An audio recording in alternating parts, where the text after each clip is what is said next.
जय जगन्नाथ फ्रेंड्स। आज आम निजुक्ति उपर डिस्कसन करवा जोटा तरफ बाहरी आईसीएआर बा Indian council of agriculture Research तरफ। सो फ्रेंड्स एटा आपणकर with no exam only interview through रे हम। सो जदि आपणकर जदि मिनिमम क्वालिफिकेशन देखिए 10वीं पास करते आप आवेदन करेंगे। आर चाकरी आरंभ रू आपण मैंने 24,000 टंका पाइबे। आउ सबुठारु बेस्ट है मुझे कहबी आपणकर जो निजुक्ति हम निजुक्तिटा हूँ कटक हम। आर एग्जाम जो इंटरव्यू आम जो डिस्कसन करुचे से भी सब कटक ही होल्ड हम। सो फ्रेंड्स आम आपको देखा कौन कौन सब आपणकर क्वालिफिकेशन मागिची कौ केबे एग्जाम बा इंटरव्यू हम आपणकर सबू कौठारे हम ऑलरेडी आम कही सारीचु कटक ही यार एग्जाम हम। सो आउ कौन कौन डिटेल्स रही आसतु फ्रेंड्स जानिबा ता पूर्व आपण मैंने समस्त को जॉब विथ अमरेश को मु स्वागत करुच्ची। फ्रेंड्स आसतु आउ डेरी नक जानिबा आपण मानक समस्त को कहली एटा आईसीएआर कटक रिक्रुटमेंट कटक ही यार पोस्टिंग हो फ्रेंड्स। सो ऑर्गेनाइजेशन नेम जदि आपण माने जानिबे ताले एटा होची आईसीएआर बा Indian council of agriculture research. So आ सहित मिसिकिर भी किछिटा अछंती जोटा गला central rice research institution Cuttack जोटा आम विद्यापीठ जोटा कहते। सो सेटा आपण माने जानिथिबे। सो आउ गोटे हला ओयूटी। सो ये तीन जन मिसिकी एमाने काम करुछंती। सो जानि थांतु आईसीएआर एबे आपण को नियुक्ति देबो एटा कहिबाकू गले टेम्पोरारी। सो सेमान कहउछंती टेम्पोरारी जॉब बट 100% एटा वन्स थरे आपण मान नियुक्ति हेले से पोस्ट के सरीबनी सबुबेल काम चली थाए। सो आखि बुझी आपण माने इंटरव्यू पई जांतु जो माने क्वालिफाइड अछंती। सो मु भाबुची आपण माने देखंतु video total Etah category of job हेले ओडिशा गवर्नमेंट जॉब एटा नो डाउट। सो आपणकर पोस्ट ये तीन प्रकार अच्छी तीन प्रकार पोस्ट जानी था। गोटे ग्रेजुएट असिस्टेंट आ गोटे एग्रीकल्चर फील्ड ऑपरेटर दी प्रकार अच्छी। आ गोटे मुझे सस्पेंस रखिले कहि फ्यूचर माने ए वीडियो शेष में कहि आपण को आउ गोटे पोस्ट अच्छी सबुठ इंपोर्टेंट पोस्ट सेटा।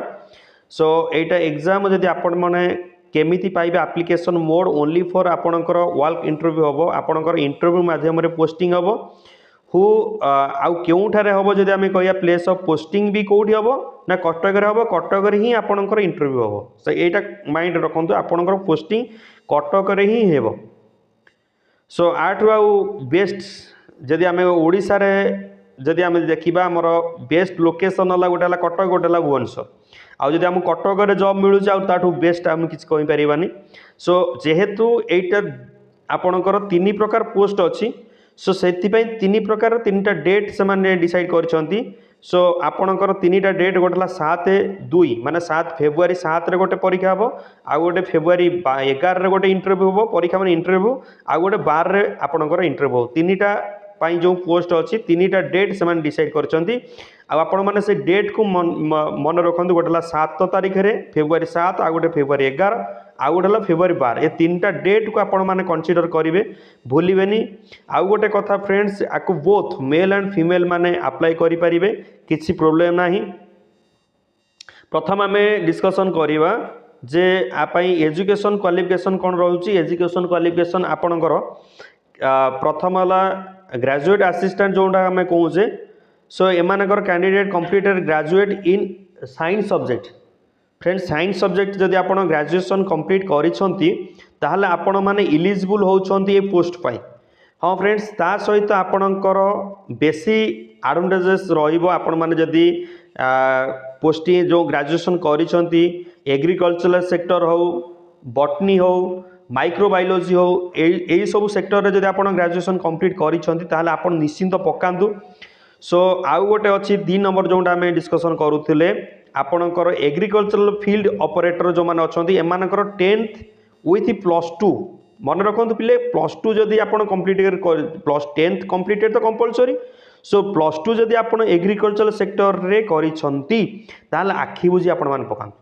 आउ गोटे कथा जदि आपणकर +2 नाही आपण 10th पास करछंती आउ 2 वर्ष रु मिनिमम एग्रीकल्चर उपर आपणकर एक्सपीरियंस अच्छी ताहले भी आपण माने पकई पारिबे।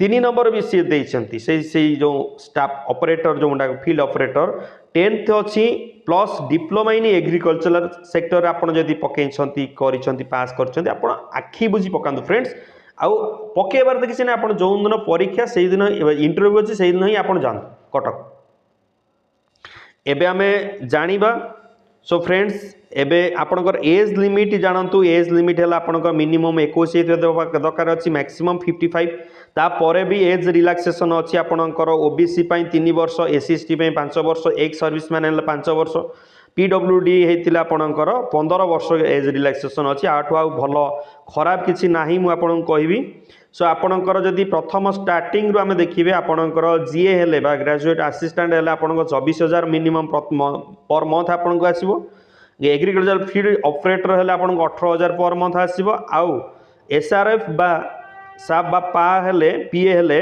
आपनकर 12000 रु बढ़ी करी 31000 पर मंथ आसीबो सो ये बहुत बढ़िया सैलरी जदि आमे कटक लोकेशन को कंसीडर करिबा आपनकर सिलेक्शन प्रोसीजर आपनकर इंटरव्यू हबो आपण मन रखत आपनकर इंटरव्यू हबो तापर डॉक्यूमेंट वेरिफिकेशन हबो देन आपण जदि सिलेक्टेड होउछंती कैंडिडेट मानक भितरु ताहले आपनको अपॉइंटमेंट लेटर दिया हबो फ्रेंड्स जदि आमे एप्लिकेशन फीस बारे डिस्कशन करिबा ताहले आपनको कोनोसी फी इति दबा को पड़िबो नाही आपण बिंदास रे जिबे परि केवल आपनकर जति डॉक्यूमेंट अछि सेति डॉक्यूमेंट नै करी आपण इंटरव्यू देबे इंटरव्यू रे जते आपण जदि क्वालिफाइड होछंती आपनकर डॉक्यूमेंट वेरिफिकेशन हबो देन सेमानकर सिलेक्शन प्रोसेस जा थिबो सेही अनुसार आपनको कोन करिवे ना सेमाने आपनको नोटिस पठेबे सो इम्पोर्टेंट डेट आपनको आमे कहि रखुछु इम्पोर्टेंट डेट हला 11 तारिख गोटे हला 11 तारिख रे आपनकर इंटरव्यू हबो 12 तारिख आ सबुट इम्पोर्टेंट हला जोंडा को एसे जोंडा आमे कहउतले सेटा 7 तारिख रे